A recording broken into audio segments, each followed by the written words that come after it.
James 2:17. Faith by itself, if it is not accompanied by action, is dead. Ang pananampalataya na walang kakambal na pagkilos, paggawa, ay baliwala. Behind prayer. Sa likod ng mga epektibo at mabungang panalangin, ano ang matatagpuan? Dear God, we thank you that we pray and we can pray and you answer prayer. Teach us, Lord, the dynamics of prayer that you answer positively. Turuan niyo po kaming manalangin tulad ng mga disipulo ng Panginoong Jesus na tinuruan niyang manalangin. Ibukas niyo ang aming isip, ang aming bibig upang makapanalangin kami ng tama. Lead us, teach us, forgive us our sins, cleanse us, Father. Now bless your people with words that will empower us. In the name of Jesus we pray with thanksgiving. Behind prayer. Sabi nila, behind a successful person is another person. So behind a successful prayer is what? 1 Chronicles 4:10, a very, very successful prayer. One day he prayed to Israel's God, please bless me and give me a lot of land. Be with me so I will be safe from harm. And God did just what Jabez had asked. Some time ago, nagkaroon ng uso, parang lagnat, isang craze, the Jabez prayer. Kutakot-takot na mga seminar, mga meeting tungkol sa Jabez prayer. Ang umuso, ano naman at kumusta ang naging sagot ng Diyos doon sa mga nanalangin tulad ni Jabez. Nanalangin daw siya at sabi niya, biyayaan niyo po ako ng maraming lupa or maraming kayamanan. Kasi noon, ang kayamanan ay nakatali lang sa lupa. Ngayon, maraming pwedeng equivalent ang lupa na kayamanan. At sabi niya, matapos niyo po akong biyayaan ng maraming kayamanan, panatilihin niyo akong ligtas mula sa lahat ng panganib.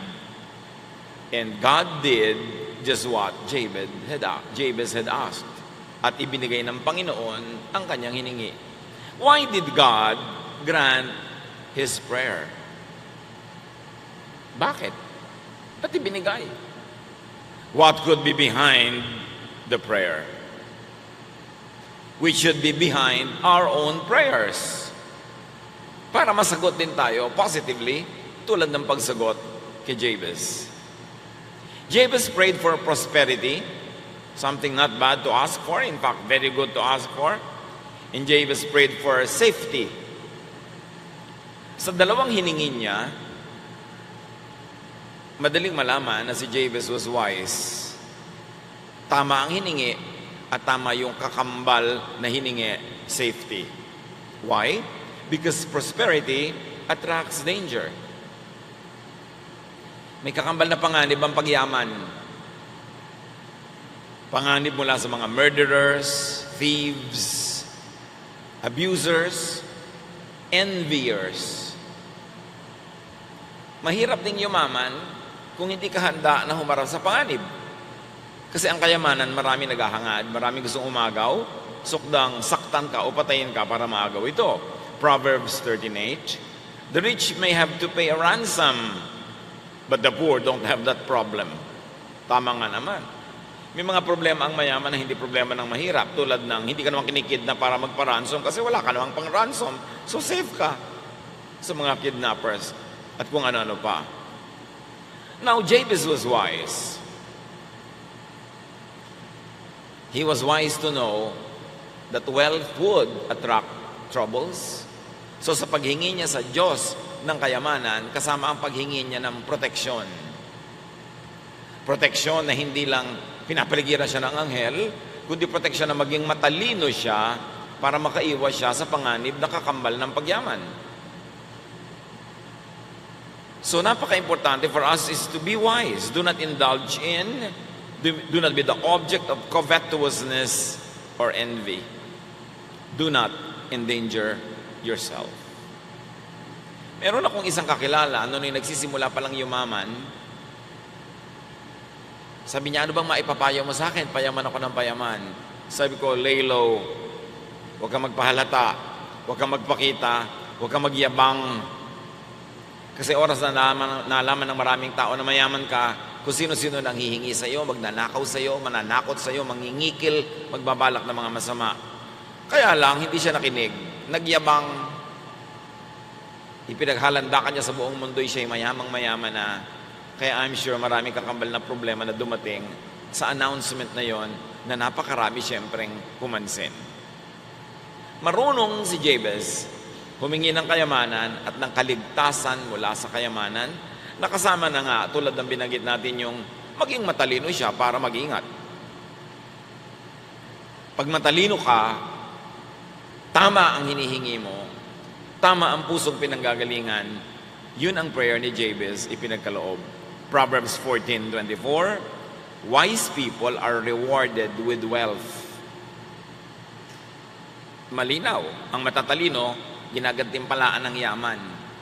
Ngayon, nagdadasal ka para sa kayamanan, pero ang intention mo para i-display, para ipagyabang, hindi ibibigay yun. O maibigay man, pwedeng bawiin. Kasi hindi ka matalino. Hindi lalagay mo sa panganib ang buhay mo sa pamamagitan ng pagiging mayaman.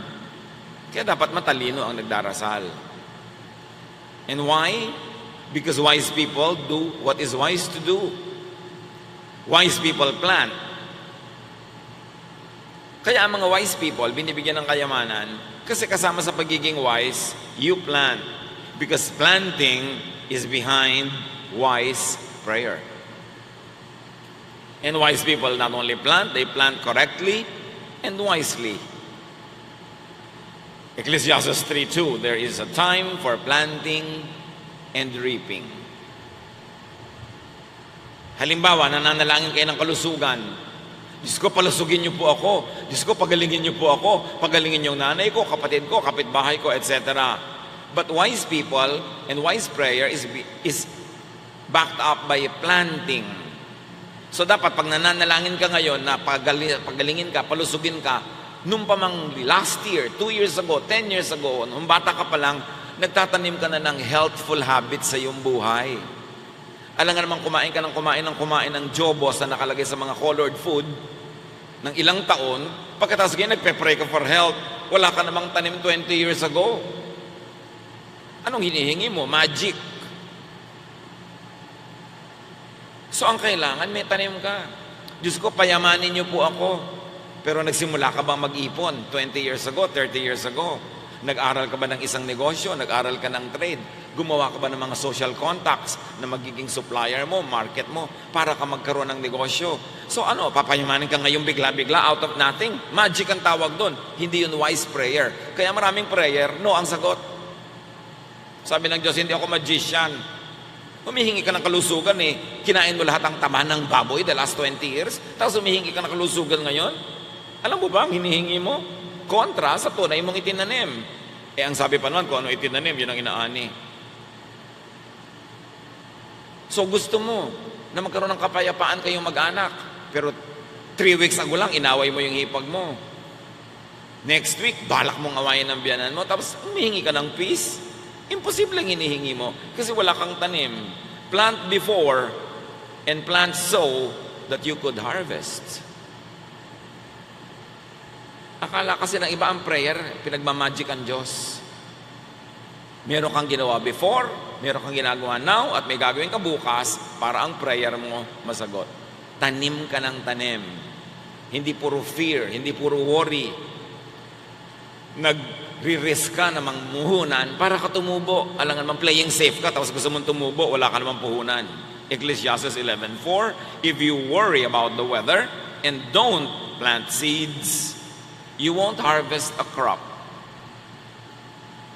Naku, ayoko magnegosyo. Meron kang bibigyan ng ideya, magnegosyo ka ng ganito. Marami na pong meron yan. Magnegosyo ka ng ganun, mahirap gawin yan. Magnegosyo ka ng ganun, baka ako malugi. Huwag ka na magnegosyo. Sige na, magtyaga ka na lang, magdildil ka ng asin. Gusto mong magkatubo, ayaw mo magnegosyo. Marami na po kasing kanyang business. Hindi mo ba nalalaman na kaya nga marami? Kasi marami yung bumibili. Tapos takot ka na marami nang gumagawa nun. Well, kung may ideya ka na original, gawin mo. Pero hindi nakakatakot yung marami na pong may ganun. Kasi ibig sabihin, maraming market. Pero kung lagi kang natatakot, hindi ka aani. Tulad ng, ay, huwag mo makapagtanim ngayon, parang uulan. Huwag makapagtanim ngayon, parang sobrang init ng araw. Hindi ka na magtatanim kahit kailan. Non-planters, in fact, warriors, won't harvest anything. So, bakit may reward ang wise? Usually, the reward good people get are only automatic, are only natural effects of their good and wise ways. So, daig ng wise, nagtatanim, masipag, yung dasal ng dasal ng dasal ng dasal, pero walang ginagawa at hindi naman kumikilos at hindi nagtatanim. Kahit na mamalat siya ng kadadasal, wala siyang mapapala. Kasi ang tunay na dasal ay gawa, hindi salita. Kaya maraming masipag na tao sa kanilang pagsisipag, actually nagdadasal sila kahit hindi inuusal ng kanilang bibig. Meanwhile, yun naman dasal ng dasal. Dasal ng dasal, buka ng buka ang bibig, pero walang ginagawa. Naku, huwag kang umasa na may mangyayari. Tapos magtataka ka, hindi dinidinig ng Diyos ang dasal. Galatians 6:7, you will harvest what you plant. Kung anong tanim, yun ang ani. So ang tanong mga kapatid, bakit ganito ang ani ko? Eh di yan yung tanim mo, kailangan pa bang i-memorize yan? Kasi sinabi sa Bible, kung ano ang tanim, ani yun. Hosea 8:7, if you scatter wind instead of wheat, you will harvest a whirlwind and no wheat. Pagkahangin ang itinanim mo, bagyo nga anihin mo. Hindi trigo. Kasi hindi naman trigo ang itinanim mo. Jabez's prayer was not just an empty wish, not an empty desire or want like many people call prayer. Hindi lang siya wish. It was a statement of faith in God and in himself. That he could become wealthy and stay wealthy. That is why he asked for safety. Hindi lang niya gustong maging one-day millionaire, gusto niya maging matagal na mayaman, kaya kasama sa prayer niya, kaligtasan mula sa panganib, safety. Marami naman kasi biglang nagkakapera pero biglang nawawala rin. Kasi hindi nila ipinag-pray for safety. Now, hindi mo kailangan sabihin, Lord, keep me and my money safe. Kahit hindi mo sabihin yon, pero nag-iingat ka, hindi ka nagdi-display, nagtitipid ka rin, hindi yung lustay ka ng lustay. Wise ang pag-invest mo doon sa nakita mo na pera, yun yung safety. That is the safety of your wealth. Wise ka. That prayer will be answered, although even that prayer is not verbalized. Because, as I have said, action is prayer. Matthew 21:22, if you have faith when you pray, you will be given whatever you ask for. Now, faith here is to be understood as faith in God, but it also provides possibilities to be understood as faith in oneself. In other words, Lord, may faith ako sa iyo na makapangyarihan ka and you can help me become rich or have money or produce. But I also have faith in myself that I will work, I can work, I will be effective, and I, because of my effort and your blessing of my effort, will gather fruits of my labor. Kailangan may paniwala ka rin sa sarili mo. Hindi sa Diyos ka lang mag-isa naniniwala, tapos siya na lang pagagawin mo. Lord, kayo naman ang makapangyarihan, kayo naman ang mabait, kayo naman ang magaling, kayo na lang po lahat ang gumawa. Pagising ko sana sa umaga, nasa tabi ko na ang pera. That prayer will never be answered. Or sasagutin man, no. You've got to have faith in yourself as God's creation, as a mini-me of God, because we were created in God's image. Therefore, God invested in us a lot of His power and good qualities. So, naniniwala ka sa Diyos, dapat maniwala ka rin sa sarili mo bilang creation ng Diyos. And creation becomes creative. So, ang paniniwala mo sa Diyos leads you to being creative. You create wealth, you create health, you create peace. You don't just ask for it, you make it happen. Because God empowers you. Kaya madalas, pag may pinapagaling si Jesus, hindi niya sinasabing, I healed you. Ang sabi ni Jesus, your faith has healed you. Naniniwala ka. At pag naniniwala ka, may kapangyarihan sa loob mo, sa espiritu mo, sa templo ng espiritong siyang katawan mo, may kapangyarihan doon na napapawalan at napapakilos mo dahil naniniwala ka sa Diyos na makapangyarihan at sa kapangyarihang ibinigay sa iyo ng Diyos bilang anak niya. At ang paniniwala na yon sa kapangyarihang ibinigay sa iyo ng Diyos ay hindi lang naniniwala po ako, kundi it leads to action. Ang tunay na naniniwala may kasunod na action. Dahil naniniwala siya, therefore may gagawin siya. So naniniwala kang gusto ka ng Diyos na iangat sa buhay, may action yon. May gagawin ka, may tanim ka. May itatanim ka ngayon para mag-harvest ka next year. Pero gusto mong mag-harvest ngayon, itanong mo kung may tanim ka last year. Hindi pwedeng biglang papaharvesting ka ngayon nang wala ka namang tanim noon. So pwede kang ngayon na lang magtanim, next year ka pa-harvest o 3 years from now. Pero huwag kang umasa nga harvest ka ngayon sa hindi mo tinanim 10 years ago. Magic ang tawag doon. Kaya ang matalinong tao, tanim ng tanim ng tanim. Hindi mo alam kung alin ang tutubo, kailan tutubo, at gaano karami ang magiging bunga. So, hindi lang isa ang itinatanim mo. Wala kang tigil ng katatanim. Kung gusto mong maging prosperous sa buhay, in many ways. Gusto mo magkaroon ng prosperous health? Tanim ka ng tanim. Eto, may plato, may buffet, may handaan. Pipiliin mong kakainin. Pinipili mo ba yung mabuti sa katawan o yung masarap lang sa bibig, pero hindi mabuti sa katawan at lululunin mo yon ng pikit mata dahil masarap sa bibig? Ang itinanim mo sa katawan mo ay sakit. So huwag kang umasang aani ka 6 months from now ng kalusugan. Nagtanim ka ng sakit At hindi kayang baligtarin ang dasal ng bibig ang ginawa ng katawan. Gusto mong lumusog? Alam na natin kung ano yung mga pagkain ng mga pampalusog. Pagkabat may iba-ibang opinion ko minsan, di pag-aralan mo. Pero yung wala kang ginagawa, hindi ka nag-exercise, kain ka ng kain ng mga bawal. Meron nga, may sakit na, bawal pa rin yung kinakain. Tapos, ipag-pray nyo naman po na gumaling ako. Papagurin mo ko ng kape-pray para gumaling ka. Pasarap ka ng pasarap na kumain ng bawal. Magdusa ka. Bakit mo ako pagpe-pray? Kukontrahin ng prayer ko, yung ginagawa ng katawan mo, yung ginagawa ang mas epektibong prayer. Marami mga tao hindi nila naiintindihan kung anong prayer Parang basta na lang isang batang walang isip, makitid ang isip na hingi ng hingi sa magulang kahit imposibleng hinihingi. Tanim, ani. Yung kalusugan natin ngayon, tanim nyo yan sa mga nakaraang araw, linggo, buwan at taon. Anihin nyo. Ngayon, gusto nyo iba naman ang anihin nyo next week, next month, next year? Magtanim na ka ngayon ng healthful ways. Discipline yourself. Tatanda ang lahat ng tao. Mangangailangan magpagamot. Ano ang ibabayad nyo? May tanim ba kayo? Meron ba kayong savings? Meron ba kayong insurance? Meron ba kayong itinanim na mabuti sa kapwa para maawa man lang at ibili kayo ng gamot? Anong tanim? Kasi kung anong tanim, aanihin. Kaya iba, walang katanim-tanim. Hindi man lang magtanim ng ataol. Kaya pag namatay, wala man lang ataol. Hindi man lang magtanim ng kahit man lang health insurance para kung may sakit, makapagpagamot man lang. Magkakasakit at magkakasakit ka. Kaya paulit-ulit, generation to generation, pag tumatanda na, ang dami ng sakit, walang pera, eto na ngayon, di kawawa. Nasa ng tanim. Ngayon, hindi naman lahat ng tanim bumubunga Kaya kumisan, ang buti-buti mo sa iba, hindi rin sila mabuti. Si Jesus nga, pinagaling 10, isa lang bumalik.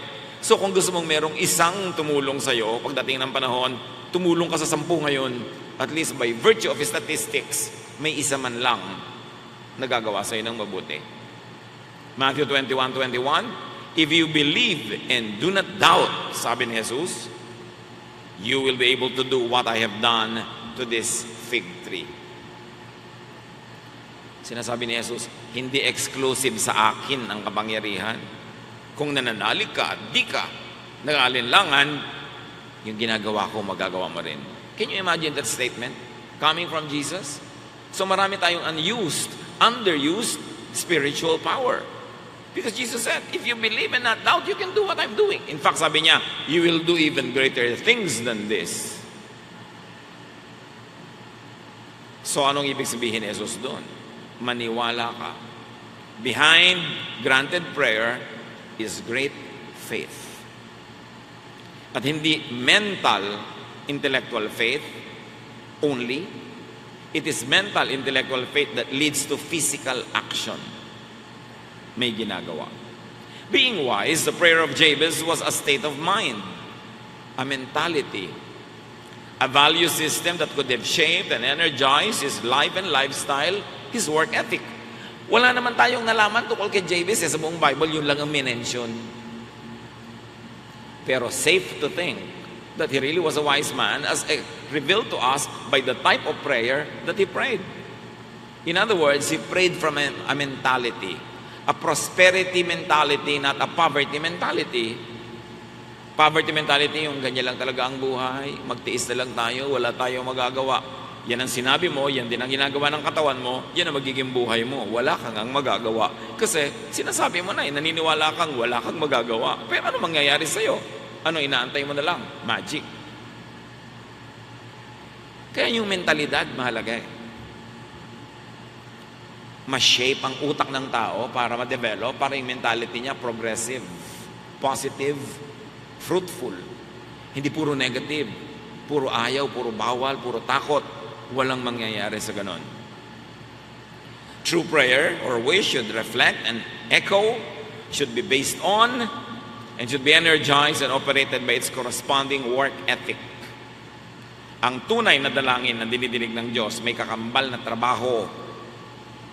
Behind answered prayer is ethical work.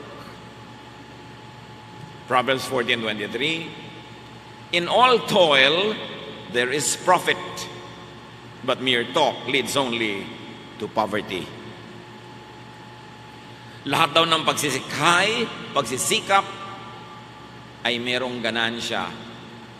Pero ang daldal lamang, tulad ng dasal na daldal lamang, umuuwi lang yan sa karukhaan, sa karalitaan, sa wala.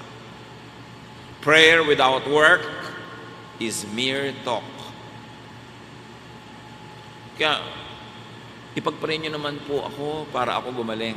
Anong ginagawa mo para ka gumaling? Baka ako pray ng pray, tapos ikaw gawa ka ng nagbibigay sa'yo ng sakit. Huwag mo na akong pagurin. Dapat kumikilos ka.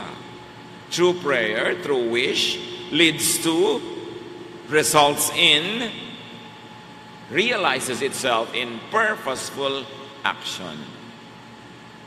Ang totoong dalangin ay umuuwi sa at nagbubunga ng masikhay, matalinong paggawa, pagkilos.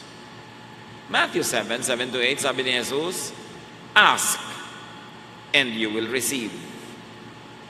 Kita nyo, verb, ask and you will receive. Search and you will find.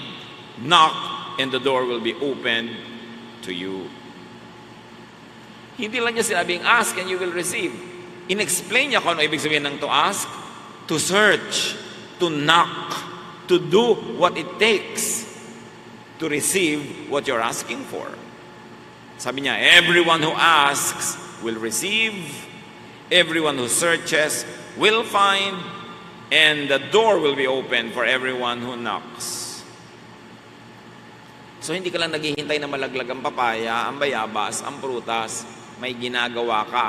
Binubungkal mo ang lupa, tinataniman mo ng buto, didiligan mo, inaalagaan mo para lumago at mamunga, at saka mo bantayan ngayon ang paglaglag ng prutas. In fact, hindi mo dapat antayin lumaglag, akyatin mo o sungkitin mo para makuha mo ang bunga. Lagi kang may gagawin. Kakambal ng katamaran ang karukhaan. Automatic yun. Yung mga tamad na nabubuhay, sumisip-sip lang yan ang dugo ng iba, kaya buhay. So, ang mga tamad, dapat ang nickname, linta. Kasi, ate, bakit linta? Ilang patak ng dugo ko ang sisip-sipin mo ngayon, linta. Diba? Mami, pahingin pang load. Anak, 50 years old ka na, halika na, baby linta. Sipsipin mo na ang dugo ng mami. Hindi ka kumikita, load ka ng load. Magtyaga ka. Mag-mental telepathy ka na lang. Huwag ka na mag-text kung wala kang pan-load. Pagkatamad ka, magdusa ka. Tapos papray ka ng papray. Pag-pray nyo nung buko magkatrabaho, di ba, ilang beses sa kita pinag-pray, lagi ka natanggal. Kasi lagi kang late. Pati stapler, dinakaw mo pa. Tapos, hinipuan mo pa yung co-worker mo. Tapos ngayon, ipag-pray na naman kita, ay magtyaga ka. Hindi kita ipag-pray. Kasi hinihingi mo magic. Dapat gusto mo magkatrabaho, yung action mo, yung kilos mo, bagay sa pagtatrabaho. Hindi kinokontra mo. Tanghali ka nang gigising, tapos pray ka ng pray na wag malate. Ano yon, magic? Ang traffic po, di bumangon ka ng 4 o'clock. Siguro wala pa traffic noon. Boring na yung traffic na yan na excuse. Luma na, wala nang bago. Alam na natin yon. Hindi na dapat yun surprise. So the prayer that Jesus teaches is not simply asking, which is really passive. It is hinged on purposeful actions. Ask, seek, knock. Meron kang ginagawa. Prayer or wish for wealth acts to produce wealth. It does not just ask, then idly wait to receive wealth. May gagawin ka. Proverbs 12:27. If you are lazy, you will never get what you are after.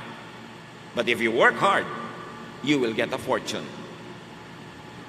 Paulit-ulit yung tema ng katamaran. Tapos padasal ng padasal, sayang ang prayer. Behind answered prayer is hard work. Sasabihin mo, alam mo, pag nagpe-pray yan, grabe, answered agad. Sigurado, nagwo-work yan. Sigurado may ginagawa pa yung iba. Hindi lang usal ng mga panalangin. May ginagawa yan. Kaya sinasagot yan ng Diyos. Prayer that gets answered is an action plan and its actual execution. Pag may prayer ka, dapat meron kang plano. Lord, bigyan niyo po ako ng trabaho sa Surigao.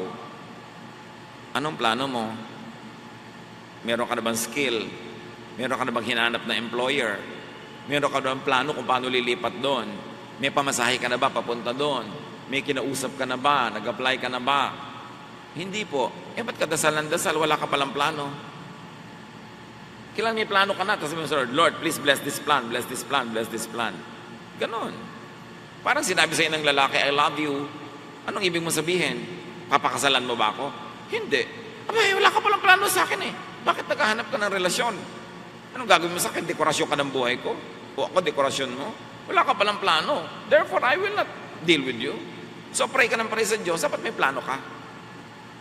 True prayer is founded on past, present, and future work. Unceasing prayer is progressive work. Kaya mga Lord, paunlarin mo po ako, palusugin mo ako, patalinuhin mo ako. May ginagawa ka para mangyari yon. Hindi mo hinihingi ng basta gano'n na lang. Genuinely prayerful people not only gather to pray verbally, they also do actual work. They put work behind their prayer and they back up their prayer with work. He who works, prays. Alam niyo yung gawa ng gawa, kahit hindi usalin ng bibig yun, nagdadasal siya. At yun ang dasal na epektibo. God grants and answers the prayer because God blesses the action with its logical fruit. God causes the seed you plant to grow and bear fruits. Kinasabi, answered prayer. Pag sinabing answered prayer, ibig sabihin lang, pinatubo ng Diyos yung itinanim mong buto. Pinabungan niya yung tanim mo. Pero dapat may tanim ka. Luke 18:1-5. Jesus told his disciples a story about how they should keep on praying and never give up. Ito magandang tip. Tinuruan ni Jesus ang kanyang mga alagad kung paano magdadasal ng walang humpay, walang tigil. Ang itinuro ba niya? Lumuhod ka, tiklopin mo yung kamay, yumuko ka, umusal ka na umusal. No! In a town, there was once a judge, sabi ni Jesus, who didn't fear God or care about people. Problem judge, nabibili. Hindi siya matuwid. In that same town, there was a widow who kept going to the judge and saying, make sure that I get fair treatment in court. So itong isang babaeng balo na ito, in-expect niya, aapihin siya ng judge kasi wala na siyang asawang lalaki magpoprotect, maaaring wala siyang kayamanan. So, baka masuhulan yung judge. So, kalaban niya, talo ngayon siya. Sabi niya, pinuntahan ng babaeng ito at laging pinupuntahan at hindi tinitigilan ng babaeng ito yung judge ang kasasabing, be just, bigyan niyo po ako ng katarungan. For a while, the judge refused to do anything. Finally, he said to himself, even though I don't fear God or care about people, I will help this widow because she keeps on bothering me. If I don't help her, she will wear me out. Sabi niya, hindi naman ako mabait, hindi ako mabuti, pero bibigyan ko na ng katarungan ng babaeng ito kasi ayaw akong tigilan. Mapapagod na ako, ma-stress na ako sa kanya. So, papapanalunin ko na siya sa kaso. Yun ang teaching ni Jesus how to pray, ha? Move, act, do what it takes, and never stop doing it. Hindi niya sinabi sa widow, go to your room and pray and pray and pray and pray. Gather your friends and ask them to pray and pray and pray for you. Sabi niya, huwag mong tantanan yung judge. Action. Walang masama. So manalangin ka ng pabulong, pausal, nakayuko. Pero kailangan may kakambal na trabaho. Pag wala, wala ang prayer. Ngayon, kahit walang pausal, pabulong, payuko, pero may ginagawa ka, prayer yon. Dapat maintindihan natin yung dynamics. Si Jesus na mismo yung nagtuturo. The widow's prayer was actually a plan.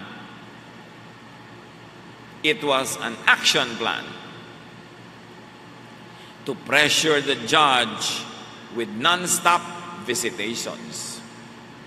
Non-stop prayer. Yan yung pray without ceasing. Akala ng ibang, ibig sabihin ng pray without ceasing, umusal ng non-stop.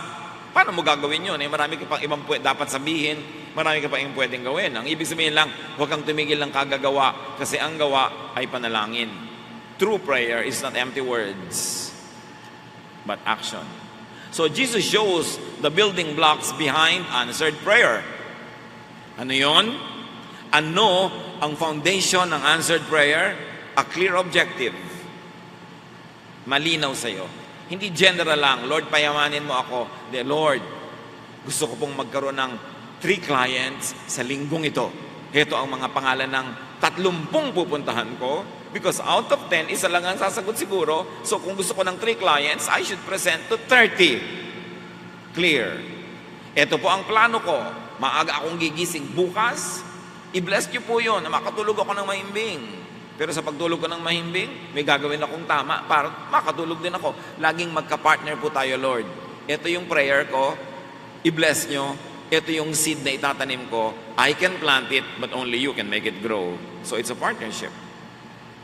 So a building block of answered prayer is a clear action plan. Ipag-pray natin na dumami ang ating choir members. Ipag-pray natin na dumami ang ating Sunday school teachers. Anong plano? Nasaan yung plano mo para mangyari yon? A dutiful execution of the plan is also part of answered prayer, and then persistence till the goal is achieved. Hindi yung konting discouragement, tumitigil ka, nanghihina ang yung loob, ayaw mo nang ituloy. You act, God reacts. You plant the seed, God makes it grow. You pray, yun ang ibig sabihin nun, act and plant is you pray, God answers. The prayer of Jabez was a craze. Tulad ng napakaraming mga pauso sa mga sangkakristyanuhan. Pag nausong tumahol, tahulan ng lahat. Nausong ng tamburin na ng lahat. Nausong mag-mountain prayer or prayer mountain ng lahat. Tapos para rin lagnat na humuhupa at nalilimot at hindi na malaman at masuri kung epektibo nga ba. So yung prayer of Jabez na yan, umuso yan. Multitudes were told to pray the Jabez prayer.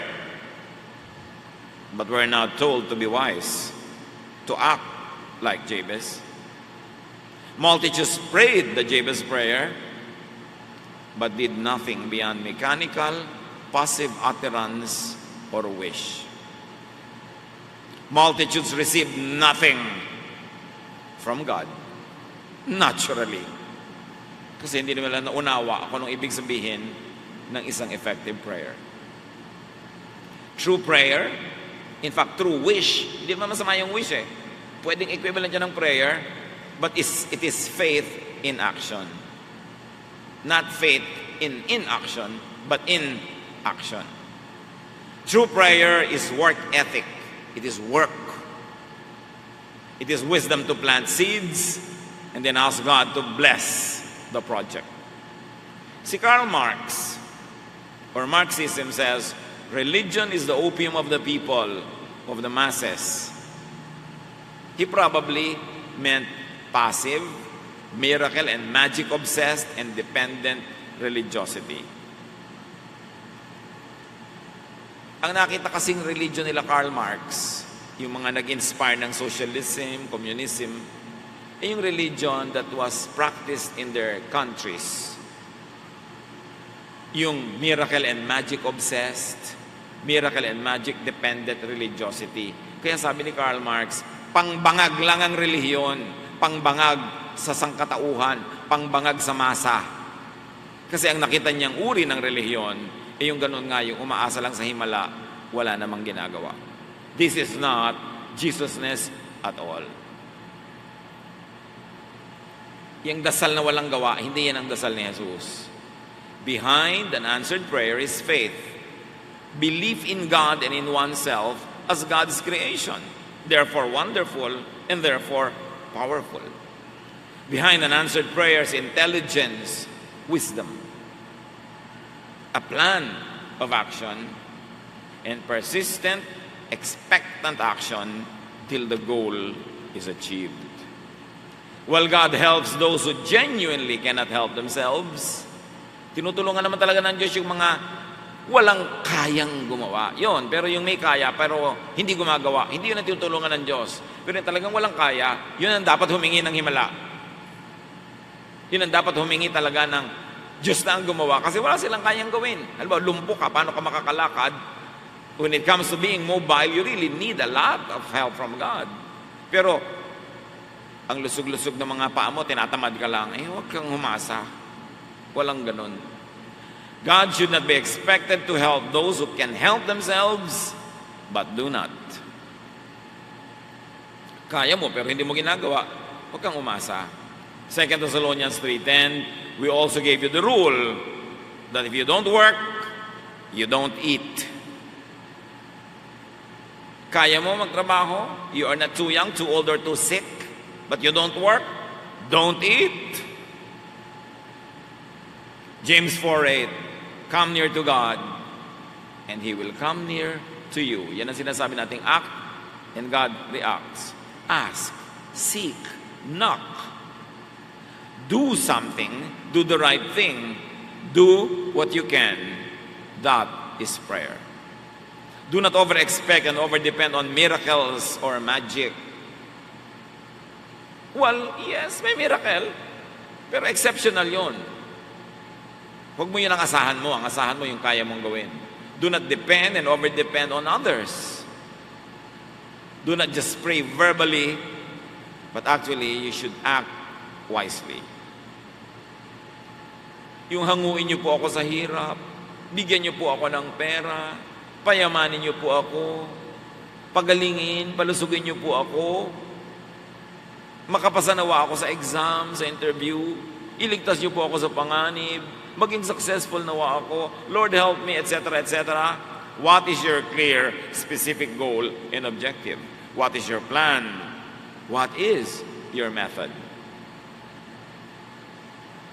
What will you do? What are you actively, persistently doing to realize your prayer?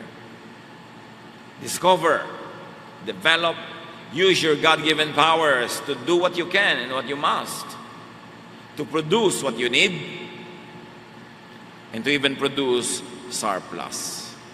Gawin mo magagawa mo para anihin mo ang kailangan mo at sumobra pa ang ani mo para may maibigay ka pa sa ibang tunay namang hindi na nila kaya pang magtanim o umani. Mark 9:22-23, please have pity and help us if you can. Sabi ng mga tao kay Jesus. Jesus replied, why do you say if you can? Anything is possible for someone who has faith. In other words, everything is possible for someone who believes in God and Himself and puts that belief to work.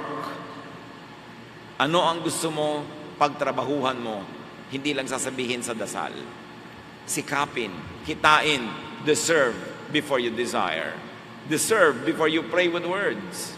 This is what effective prayer is all about. Dear Lord, continue to open our eyes para hindi maraming sayang na oras sa pananalangin na hindi naman tinutugon. Paunawa, ipabatid, ipaliwanag niyo sa amin ang mga sangkap ng tunay na dalangin na dinidinig ng Ama sa Langit. Pagbulay-bulayan natin ito sa mandali, spend some time in reflection. God bless you.